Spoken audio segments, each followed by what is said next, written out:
Voilà. Je ne sais pas. Si, c'est parti.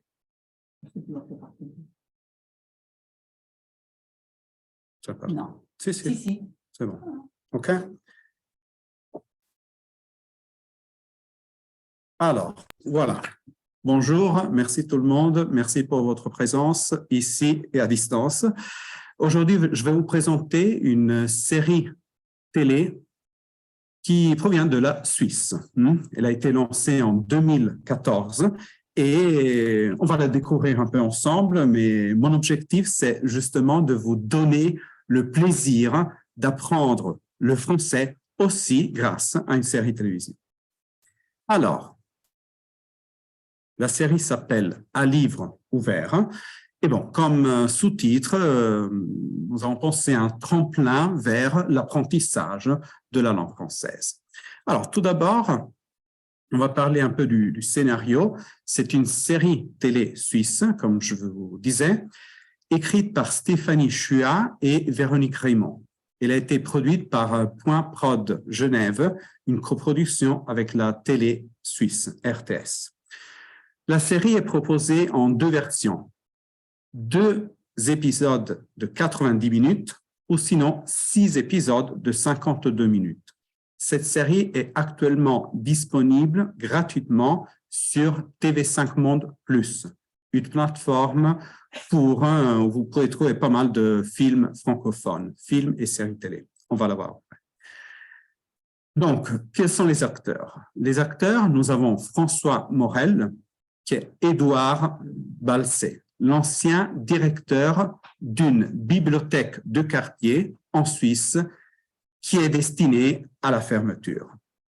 Nous avons aussi Isabelle Gélina, Michel Favreau, la nouvelle directrice qui va succéder à François Morel. Comme dans toutes les histoires sérieuses, il y a des histoires d'amour. Et donc, voilà Christiane, employée à la bibliothèque, la maîtresse de François. Christiane est interprétée par Véronique Raymond.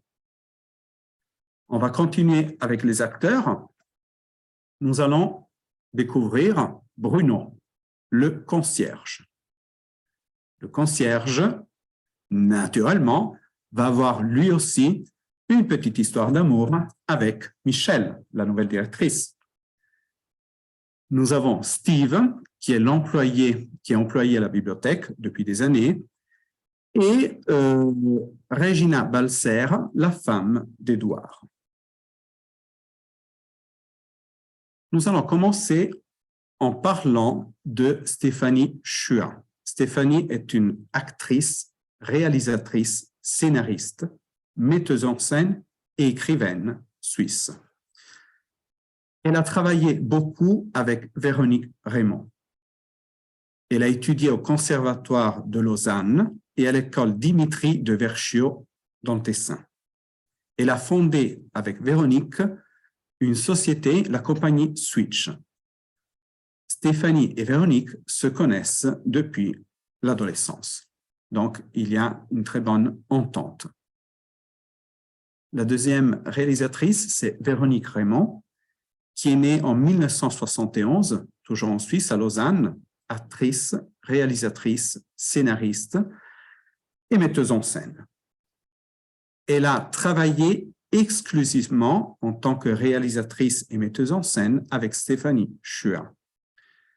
Après un passage au conservatoire et à l'école toujours Dimitri de Tessin, Véronique a complété sa formation de comédienne de cinéma et de théâtre avec plusieurs stages en Suisse, mais aussi à Paris.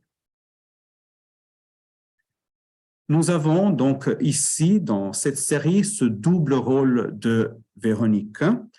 Donc, on va voir que pour elle, il y avait quand même un petit souci au niveau de la gestion de ce double rôle. Alors, je vais voir comment récupérer l'audio ici, la vidéo.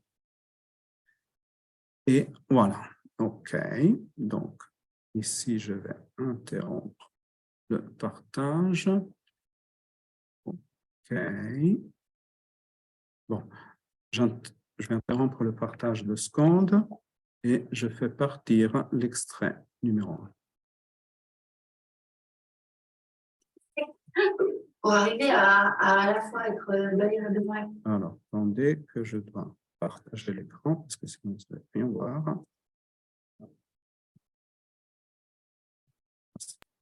OK, c'est parti. Pour arriver à la fois être derrière et devant la caméra, il faut une confiance absolue en Stéphanie, en qui j'ai d'ailleurs une confiance absolue, donc il n'y a pas de problème de ce côté-là. J'avais un peu l'inquiétude justement de ne pas arriver à passer de l'un à l'autre et à bien entrer dans le personnage et ensuite d'être adéquat aussi derrière la caméra. Comment est-ce qu'on parle aux acteurs quand soi-même on est acteur, ce qui fait que Stéphanie vraiment tient la barque tous les jours où je joue, quoi. Et elle le fait très bien. Lorsqu'on écrit... Pour arriver à la fois être balayé devant la caméra, il faut une grande... Bon, on a compris. Donc, vous avez vu qu'un des problèmes de Véronique, c'était justement la gestion de ce double rôle.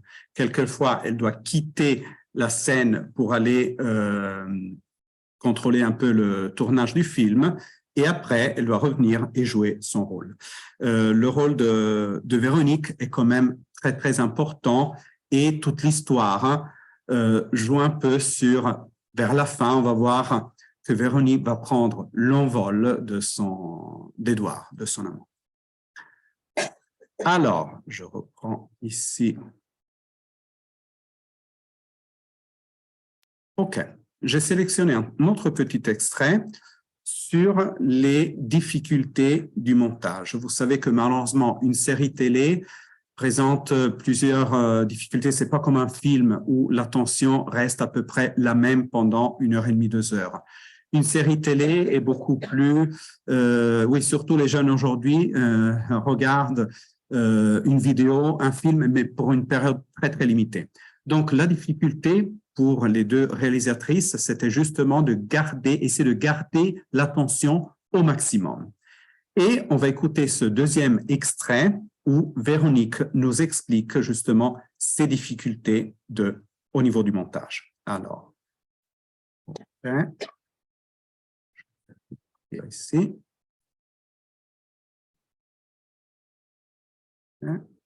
C'est pas le cinéma, donc au niveau des plans, c'est pas le cinéma. Alors, attendez.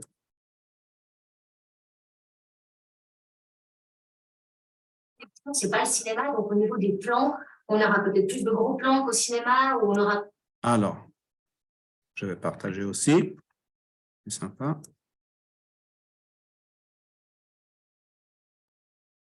OK. La télévision, c'est pas le cinéma, donc au niveau des plans, on aura peut-être plus de gros plans qu'au cinéma, où on aura moins de plans contemplatifs. Voilà, un beau plan du lac qui dure 30 secondes. En télévision, tout le monde est passé sur une chaîne concurrente pour regarder le foot à ce moment-là, donc il faut se battre contre ça.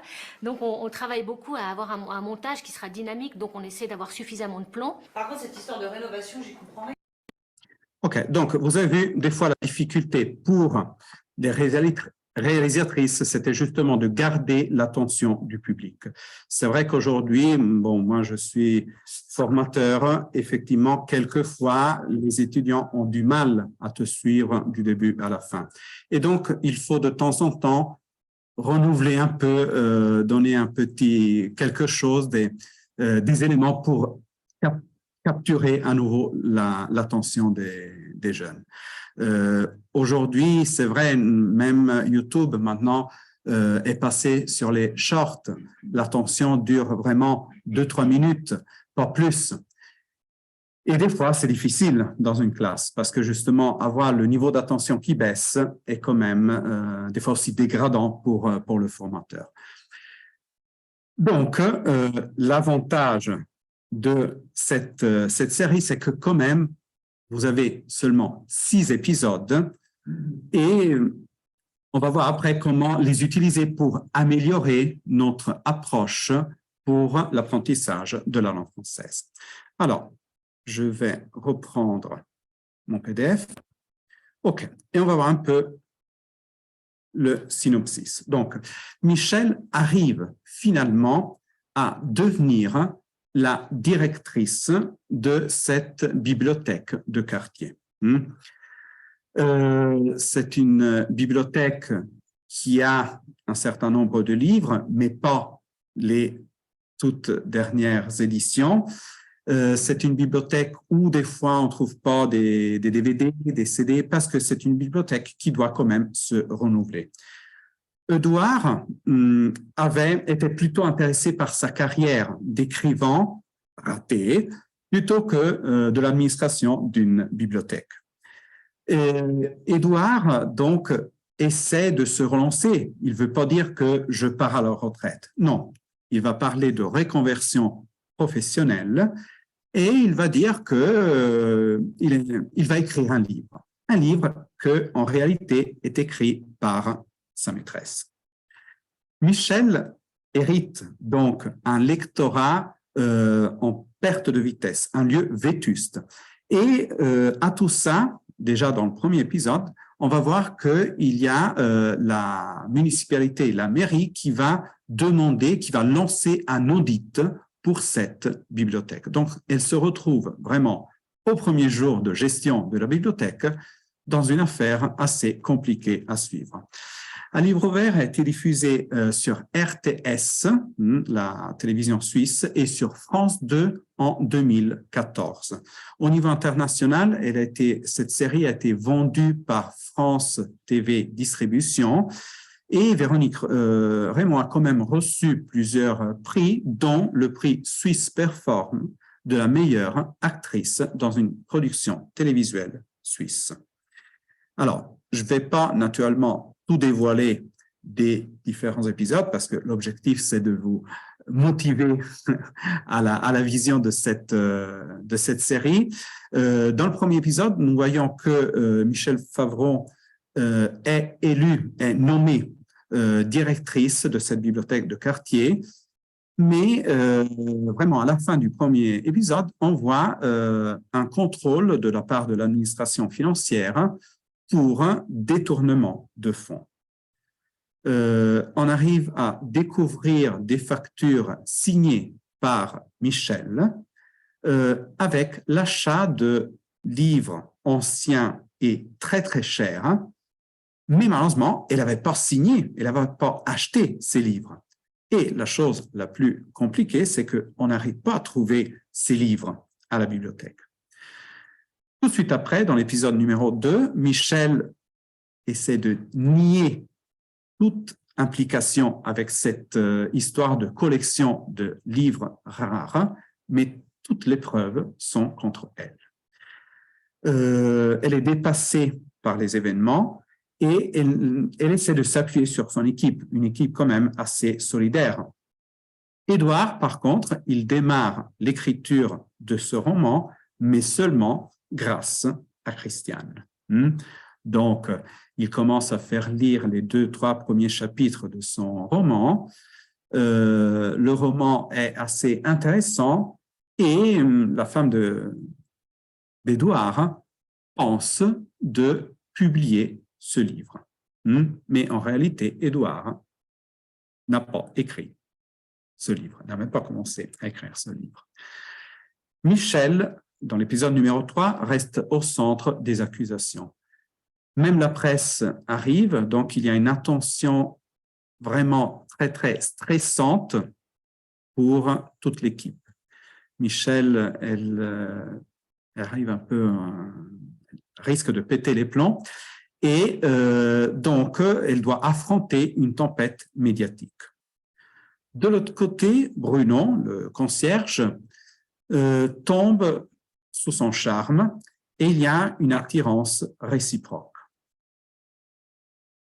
Édouard, par contre, est quand même toujours plus impliqué dans le roman écrit par sa maîtresse, Christiane. Donc l'histoire se complique toujours un peu plus. L'épisode numéro 4, nous avons Michel qui découvre que Bruno et Édouard sont d'accord, ont une combine dans cette histoire de livres rares. Donc, Michel commence à comprendre qu'elle est tombée dans un piège Et maintenant, elle doit trouver un système pour sortir de cette impasse. Fatalité, elle a un accident de voiture. Elle a un accident de voiture et lorsqu'elle est hospitalisée, elle découvre qu'elle est enceinte de Bruno. Donc, voilà. Christiane, de son côté, elle a terminé son livre et elle veut le faire lire à Édouard.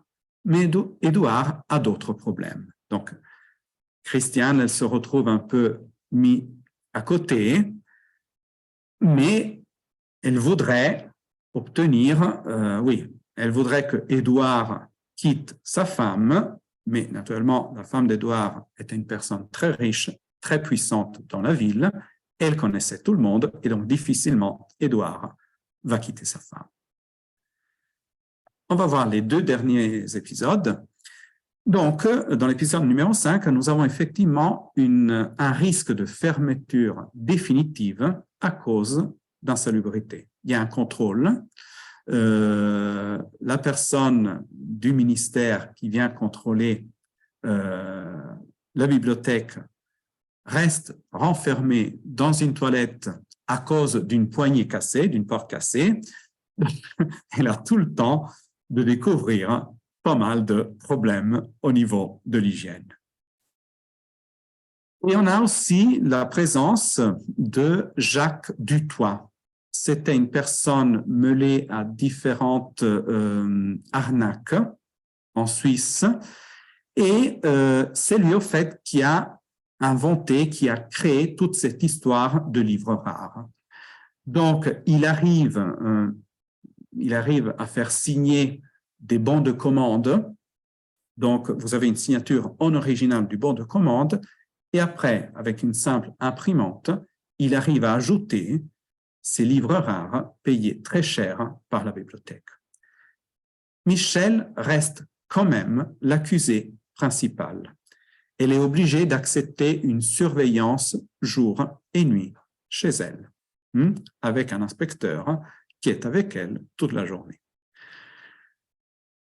Le dernier épisode, Michel essaie de sauver la bibliothèque et donc, grâce à Bruno, son amant, ils vont découvrir une autre histoire de pot de vin, de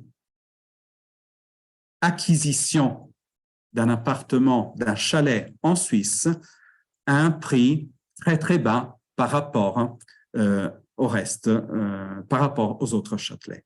Et fatalité, ce chalet vendu à 500 000 francs suisses avait été vendu au contrôleur fiscal. Les autres appartements avaient une valeur de 5 millions de francs suisses. Donc, grâce à ça, Michel arrive à sauver sa bibliothèque et à faire démonter aussi le projet de construction immobilière sur cette ville. Parce que l'idée, c'était justement de prendre la bibliothèque et de la rénover et de créer des appartements avec une valeur ajoutée, naturellement, très, très importante. Donc, pourquoi j'ai choisi cette série et pourquoi une série peut aider un apprenant, un étudiant à apprendre, à continuer l'apprentissage du français. Tout d'abord, une série télé, c'est quand même une activité ludique. C'est une activité qui implique beaucoup les étudiants de tout âge. Les apprenants peuvent aussi bénéficier d'une immersion linguistique totale. En effet, on peut écouter des accents différents, on peut écouter des expressions dans un contexte réel. Et nous avons ici différents types d'accents. Bon, le français parlé dans cette série est un français correct, mais quelquefois, on arrive à écouter un accent quand même un peu suisse. Il faut dire que le français, c'est une langue mondiale, donc c'est tout à fait normal d'écouter des accents différents. et nous devons aussi faire un peu l'habitude. Pourquoi une activité ludique et efficace? Je ne sais pas qui est prof parmi vous, mais bon, certainement, quand vous demandez à vos étudiants, bon, vous allez faire pour la semaine prochaine l'exercice 4 et 5 à la page 12 du livre de grammaire, hein, je pense que tout le monde n'est pas vraiment content. Donc, on va faire les exercices la veille, la nuit, pour présenter quelque chose à la prof. Avec une série télé, il faut se motiver pour seul. Il faut dire, bon, je veux voir comment ça va continuer. Chaque jour, un épisode. Et effectivement, donc, la motivation, c'est quelque chose qui donne la possibilité aux apprenants d'avancer avec une langue. Je parle du français, mais ça peut être aussi une autre langue. Donc, se connecter à une plateforme, retrouver la série préférée, ça doit rester toujours un plaisir. Moi, j'ai présenté aujourd'hui cette série télé à livre ouvert, mais chacun peut avoir une série préférée, peut avoir un documentaire préféré. Les sujets sont vraiment multiples. Donc, cherchez et demandez à vos apprenants de trouver ce qu'ils aiment.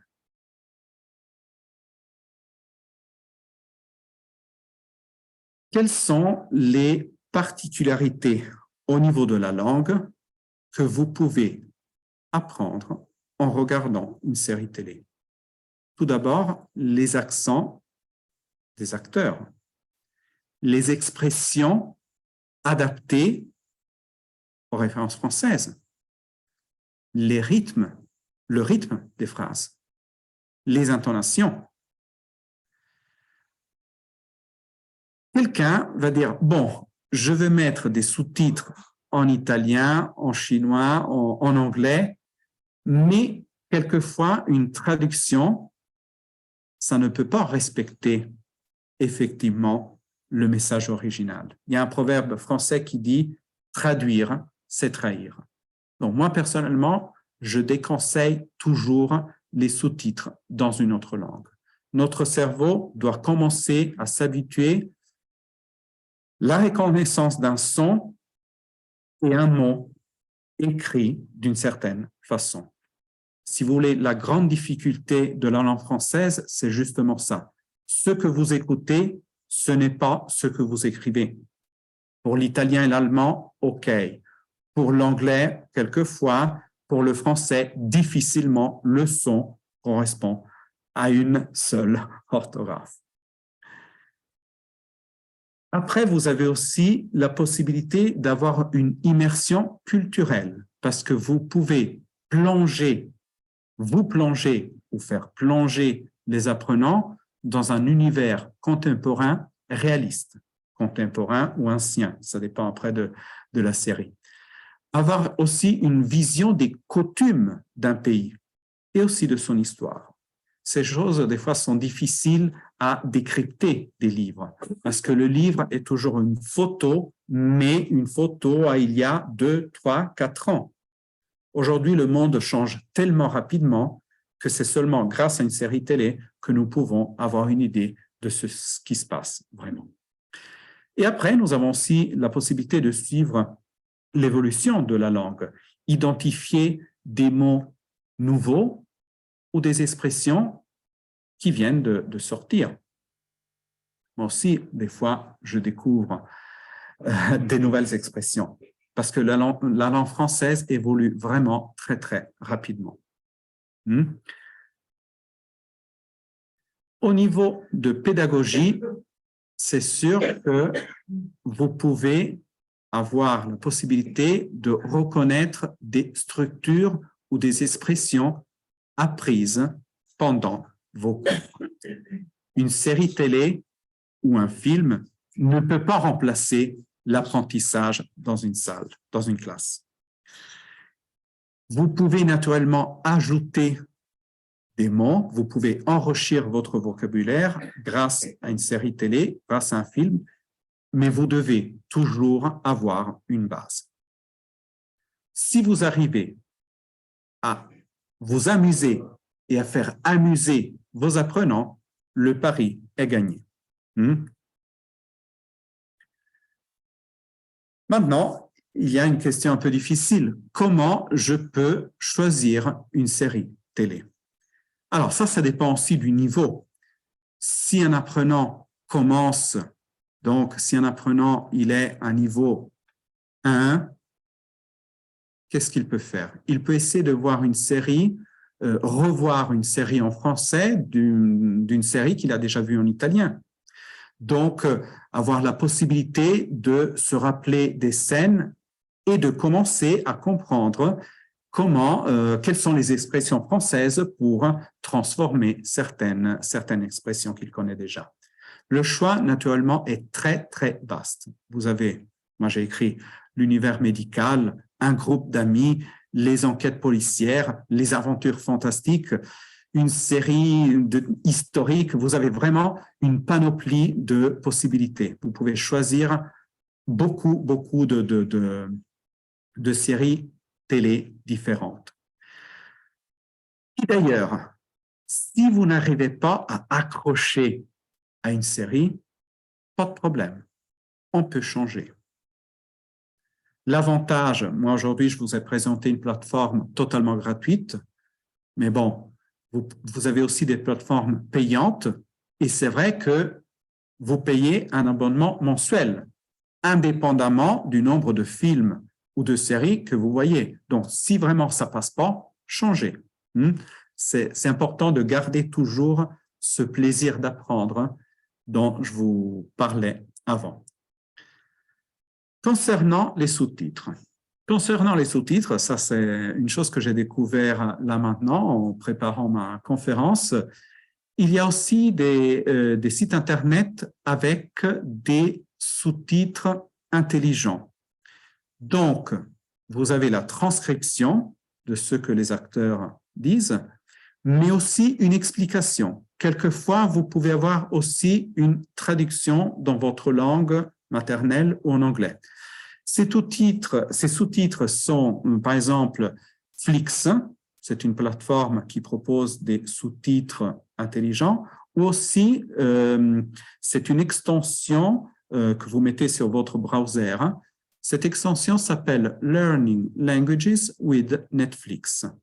Et ça vous donne la possibilité de traduire, par exemple, les passages les plus difficiles et ces sous-titres intelligents peuvent vous proposer différents niveaux d'aide sur la base de vos connaissances. Moi aussi, je ne connaissais pas, mais c'est un avantage à communiquer également à vos apprenants. Dans tous les cas, il ne faut jamais se décourager, il faut toujours continuer. L'apprentissage d'une langue, ce n'est pas une chose, ce n'est pas un verre d'eau à boire, c'est une chose sur laquelle vous devez travailler tous les jours et ça ne doit pas être une obligation.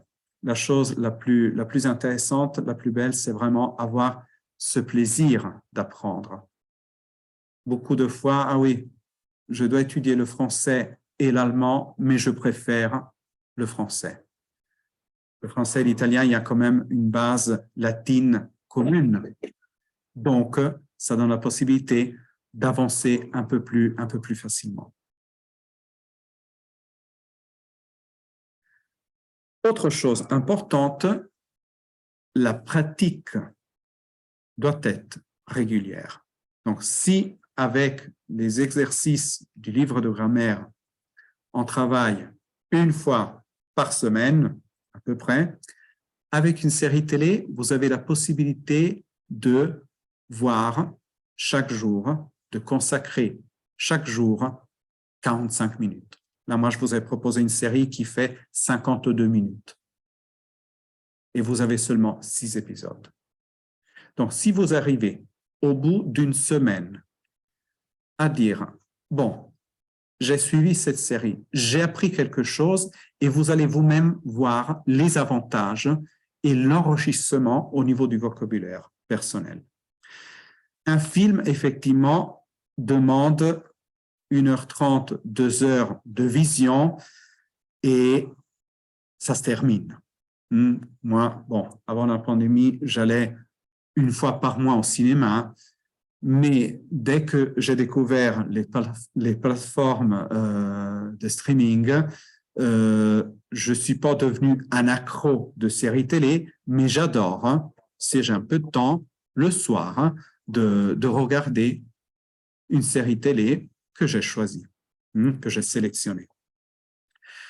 Et pour vous, pour vos apprenants, ça doit être tout à fait la même chose. Du moment où les apprenants commencent à apprendre et commencent à voir l'avantage, à voir l'augmentation au niveau du vocabulaire et de la grammaire, ils vont aussi prendre confiance. Après, naturellement, ils peuvent discuter, ils peuvent faire un groupe WhatsApp où ils vont discuter de ça. Après, on pourrait même faire, je ne sais pas, un contrôle sur les choses qu'ils ont appris en regardant les séries télé. Naturellement, il faut avoir une certaine régularité. Moi, je dis toujours, c'est mieux de travailler 15 minutes par jour, mais tous les jours, plutôt que de faire 3 heures la veille de l'examen. Ça ne sert à rien. Mais bon, vous savez que... Alors là, moi, je vous propose quelques séries télé. C'est une sélection que j'ai trouvée un peu sur Internet. C'est une sélection que je partage pour certaines choses. Mais naturellement, surtout pour les débutants, il faut commencer avec des formats assez courts. Donc, même les dessins animés, quelquefois, sont très, très utiles. Un dessin animé a l'avantage de répéter souvent des structures et donc, nous allons commencer à s'habituer. Il y a la répétition et aussi, les dialogues sont assez compréhensibles. Les jeunes, les petits de 3-4 ans, apprennent comme ça. Si par contre, vous avez déjà un bon niveau, vous pouvez tranquillement passer à une série plus complexe ou passer à un long métrage ou à un documentaire qui parle de science, de vos intérêts.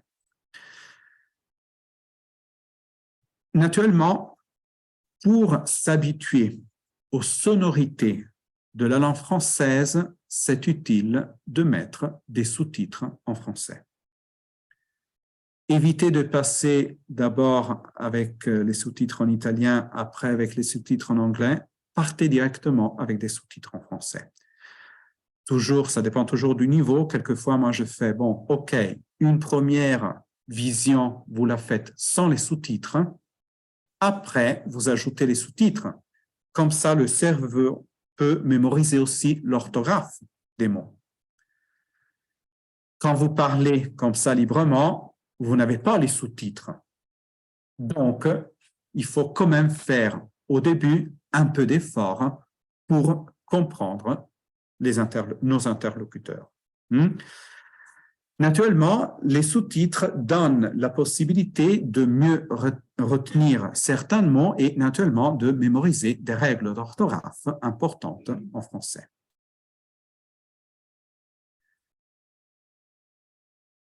Pourquoi une série télé au lieu d'un livre? Alors, la série télé donne certainement la possibilité d'écouter le français de la vraie vie, le français qu'on parle tous les jours. Donc, on a la possibilité d'améliorer notre vocabulaire, surtout le vocabulaire de notre vie quotidienne. Quelquefois, dans les séries télé, et ça m'arrive, j'écoute des mots que difficilement j'ai proposés à mes apprenants en classe. C'est des mots un peu familiers, c'est des mots un peu dans un contexte différent. Donc, voilà la possibilité d'élargir notre vocabulaire. Et après, voilà, les fautes de grammaire. Les fautes de grammaire, c'est la chose qui bloque un peu tout le monde, à tout âge. Donc, dans une série télé, vous allez entendre des fautes de grammaire.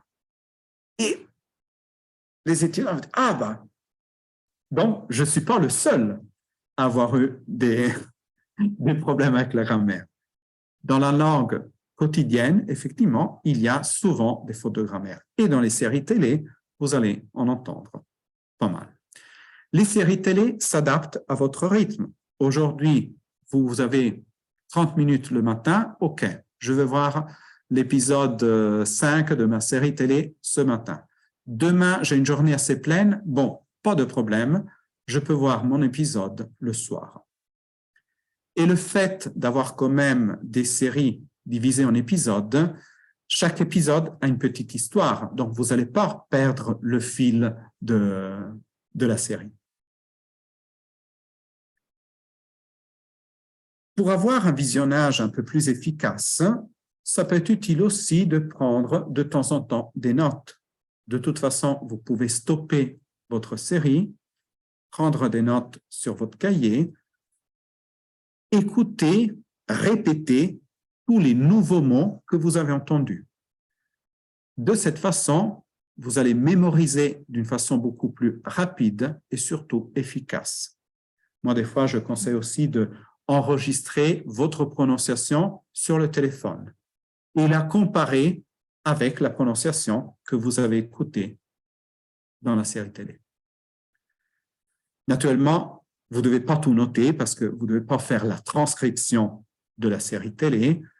Vous devez garder toujours ce plaisir. Peut-être un jour, vous n'allez même pas indiquer un mot et l'épisode suivant, vous allez écrire 3, 4, 5 mots sur votre cahier. L'important, c'est de garder ce plaisir pour avancer avec l'apprentissage de la langue. La mémoire. C'est un vrai problème. À 18 ans, on peut tout mémoriser. Maintenant, je vois que je commence à avoir des difficultés.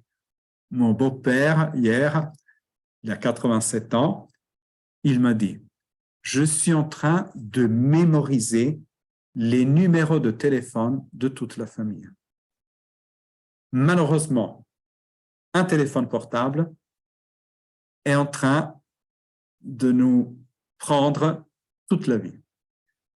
Avant, je me rappelle, quand j'étais jeune, je n'avais pas 300 numéros de téléphone à mémoriser, mais je me rappelais immédiatement de la séquence numérique de ma copine, mes parents, ma grand-mère. Aujourd'hui, malheureusement, tout est mémorisé dans notre téléphone et on perd cette faculté. Donc, le fait d'apprendre une autre langue, c'est quand même un bénéfice énorme pour notre cerveau. Des études ont démontré que au niveau des maladies dégénératives, l'apprentissage d'une langue est très, très utile. Aussi, ça va apprendre une langue, ça veut dire améliorer notre créativité. Moi, je dis souvent que parler une langue, ça ne veut pas dire répéter des règles de grammaire. Ça ne veut pas dire il faut créer une phrase, il faut construire une phrase. Ça, c'est la créativité que nous devons mettre quand on parle français, quand on parle une langue étrangère. Donc, nous avons des instruments linguistiques à notre disposition, mais pour construire une phrase, on doit toujours utiliser la créativité. Si je ne sais pas, je ne connais pas le subjonctif, pas de problème. Je vais trouver un système pour exprimer mes pensées d'une façon différente. Je vais tout simplement utiliser ma créativité et je vais réussir dans cette tâche. On a vu que les cerveaux bilingues vieillissent moins vite. Et effectivement, c'est vrai, il y a des évidences au niveau scientifique. Alors, une langue, naturellement, je ne veux pas vous dire des choses. Vous n'allez pas apprendre une langue de A à Z tout simplement en regardant une série télé. Parce que maintenant, on est passé à l'extrême, à l'opposé. Personne ne voulait voir les films parce que c'était trop long. Maintenant, je regarde une série télé et je peux passer mon contrôle tranquillement. Non, ce n'est pas vrai. Je l'ai dit et je le répète. vous devez quand même avoir des bases au niveau de grammaire. Vous devez quand même avoir une structure, une base au niveau de vocabulaire. La série est certainement un avantage pour progresser plus rapidement, d'une façon même un peu plus complète. Chaque personne a des intérêts différents, chaque personne a des capacités personnelles, mais bon, quand on est impliqué, quand on regarde quelque chose que nous aimons, certainement, ça va être beaucoup plus simple. Le plaisir d'apprendre doit donc rester le moteur principal de votre apprentissage. Ça, je l'écris, je le confirme, et vous devez toujours garder ce plaisir tout au long de votre formation.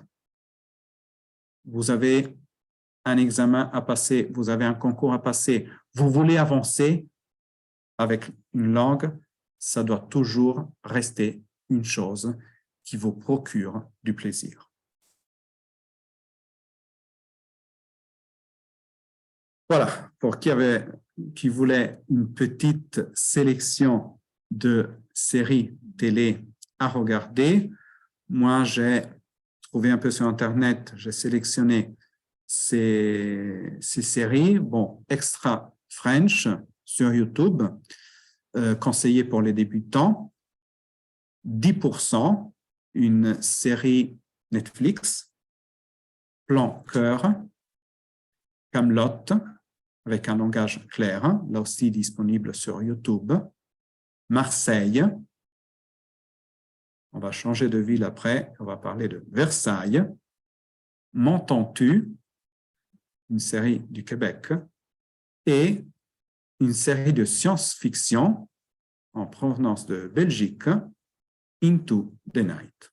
J'espère avoir bien prononcé ces deux mots en anglais. OK, si vous voulez prendre note, allez-y. Très bien. Alors, maintenant, on a parlé de cette série, donc je vais quand même vous montrer la bande-annonce en espérant que ce soir ou demain ou après-demain, vous allez donner un petit coup d'œil à la série. Je vais vous montrer après au niveau technique comment se connecter pour voir la série dont je vous ai parlé. Alors, je vais cliquer ici et je vais changer le partage d'écran parce que sinon... J'ai plein de projets, il faut faire bouger les choses ici, j'ai besoin de vous. Mais pour commencer, on va ouvrir le samedi. Le samedi? Il faudrait absolument que tu évites les mots retraite, passage à la retraite. Je prends ma retraite pour écrire mon roman. D'accord. Mais si tu pouvais parler plutôt de reconversion professionnelle. C'est bon ça, reconversion? Jean-Baptiste Morel, mandaté par la municipalité pour un examen complet des comptes de la ville. Comment? Quoi? Un quoi? Vous choisissez votre moment, vous. Le jour de mon départ, un audit. C'est vrai, c'est aujourd'hui. Tiens, je vous offre un rento. C'est quoi? Une grande vieillesse, quoi. Sauf que je suis pas vieux. Eh, maman, t'as 2 minutes? Cynthia, qu'est-ce que tu fais là? Free hugs. On s'est fait virer du squat, c'est la merde. Et comme d'habitude, qu'est-ce qu'on fait quand il y a urgence? On appelle maman. Bonjour, c'est pour le poste de concierge. Passez-nous. Vous me connaissez même pas. Et j'ai pas envie de vous connaître. C'est bon. Ah merci Bruno, quelle journée. Ah mon Dieu, mais qu'est-ce que c'est que ce truc? Rudy, 3 ans, sauvé d'un laboratoire d'expérimentation animale. Casse-toi, c'est la zone ici. Comment ça va, Snoopy? Est-ce que t'es bête? On n'avait pas rendez-vous. J'aimerais écrire un roman sur mes souvenirs d'enfance. Ton enfance. Alors, ça avance? T'as pondu un seul recueil de poèmes il y a 25 ans. Et c'est moi qui l'ai publié. Madame Favreau? Oui. Sergent Perret, mandat de perquisition. Vous cherchez quoi? Du shit, de la coke, des enfêtes? Des livres. Quoi? D'après nos informations, vous auriez constitué une collection assez conséquente. D'un montant de 967 000 francs suisses. Combien? Enfin, Edouard, qu'est-ce que ça signifie cette histoire? Michel, c'est votre premier jour et vous frisez déjà le burner. Faut vous préserver.